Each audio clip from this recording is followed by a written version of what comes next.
दोस्तों, क्या आपको पता है बिना सीमेंट के ताजमहल कैसे बन गया? और आजकल जो बिल्डिंग है स्ट्रॉन्ग सभी सीमेंट से ही बनते हैं। लेकिन देखो ना, ताजमहल तो अल्ट्रा स्ट्रॉन्ग है, कितने सालों से खड़ा है पर उसको कोई फर्क नहीं पड़ा। जितना भी अर्थक्वेक आ जाए या फ्लड आ जाए, इसको कोई फर्क नहीं पड़ा। क्या है इसका सीक्रेट? और पहले के ज़माने में जब सीमेंट नहीं था तो कैसे बन गया ताजमहल?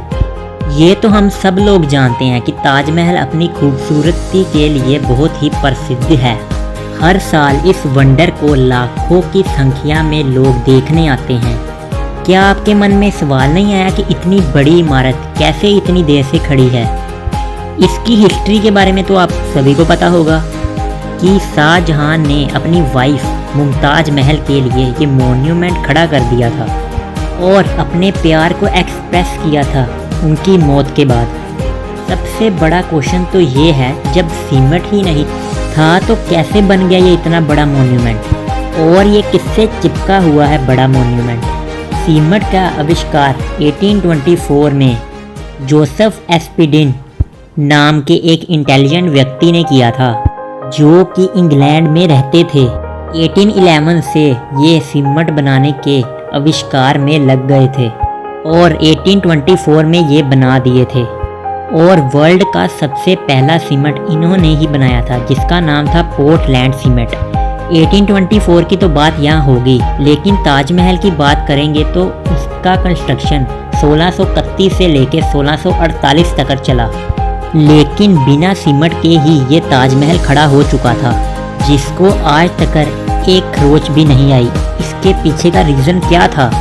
तो आंसर ये है कि जब 1631 में सीमेंट का इन्वेंशन नहीं हुआ था, तब उस टाइम आर्किटेक्ट एक स्पेशल पेस्ट का इस्तेमाल करते थे, जिसमें बहुत अजीब चीज़ें होती थी।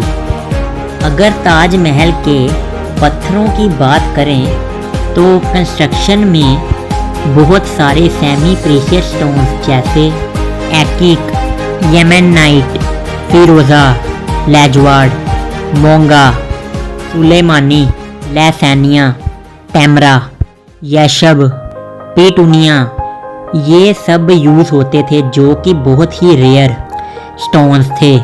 इसके साथ कुछ अल्ट्रा रेयर स्टोन्स भी यूज़ हुए हैं, जैसे कि टैलिया, पैजहर, अजूबा, कैठू, नाखोड़, मकनाटिस। और ये बहुत ही अल्ट्रा रेयर स्टोन्स हैं, जिसे पता नहीं शाहजहां ने कैसे अरेंज किया, क्योंकि ये बहुत ही मुश्किल है, पता नहीं कहां से लेके आए। ये अभी तक सीक्रेट है। ये सच में काबिले तारीफ है और इसी की बदौलत ही इतना स्ट्रॉन्ग मॉन्यूमेंट खड़ा हो पाया।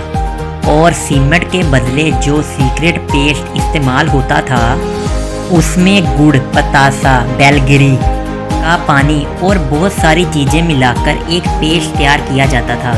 उड़द की दाल, दही, जूड़, कंकड़ और भी बहुत कुछ यूज़ होता था, और इसे मिलाकर एक पेस्ट को इस्तेमाल किया जाता था और पत्थरों को आपस में स्ट्रॉन्गली चिपका दिया जाता था। ये पेस्ट एक्चुअली सीमेंट जितना ही स्ट्रॉन्ग होता था। आपके मन में एक और क्वेश्चन आ रहा होगा कि ताजमहल इतना स्ट्रॉन्ग है क्योंकि इसमें रेयर पत्थरों का इस्तेमाल हुआ है, वो भी भारी मात्रा में। और अगर हम ताजमहल की कीमत को एस्टिमेट करें तो शाहजहां ने इसको बनाने पर कितना खर्चा किया होगा? इसका आंसर है कि अगर ताजमहल की अप्रॉक्स कीमत लगाएं तो 1 से 2 बिलियन डॉलर तक का खर्चा हुआ होगा, जो है करीब 8,000 से 10,000 करोड़ तक बनाने का खर्चा हुआ होगा। और कई लोग तो कहते हैं 20,000 करोड़ से भी ज़्यादा का खर्चा हुआ होगा, विच इज़ रियली अमेजिंग। दोस्तों, अगर आपको इस बारे में नहीं पता था तो प्लीज़ मेरी वीडियो को लाइक, शेयर, कमेंट और चैनल को सब्सक्राइब कर देना। Thank you.